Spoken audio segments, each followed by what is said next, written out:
We are fighting terrorists who claim to fight on behalf of Islam, but they do not speak for over 1 billion Muslims around the world, and they do not speak for American Muslims. If we stigmatize good, patriotic Muslims, that just feeds the terrorist narrative. It fuels the same false grievances that they use to motivate people to kill. If we act like this is a war between the United States and Islam, we're not just going to lose more Americans to terrorist attacks, but we'll also lose sight of the very principles we claim to defend. The terrorist threat is real and it is dangerous. But these terrorists want to cast themselves as the vanguard of a new world order. They are not. They are thugs and they are murderers, and they should be treated that way.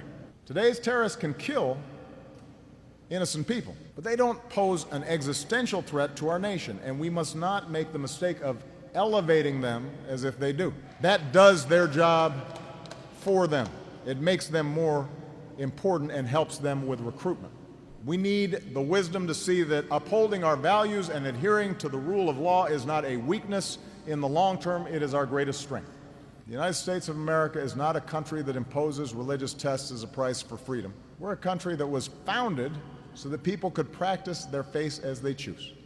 The United States of America is not a place where some citizens have to withstand greater scrutiny or carry a special ID card or prove that they're not an enemy from within. We're a country that has bled and struggled and sacrificed against that kind of discrimination and arbitrary rule, here in our own country and around the world. The universal right to speak your mind and to protest against authority, to live in a society that's open and free, that can criticize a president without retribution. A country where you're judged by the content of your character rather than what you look like or how you worship or what your last name is or where your family came from. That's what separates us from tyrants and terrorists.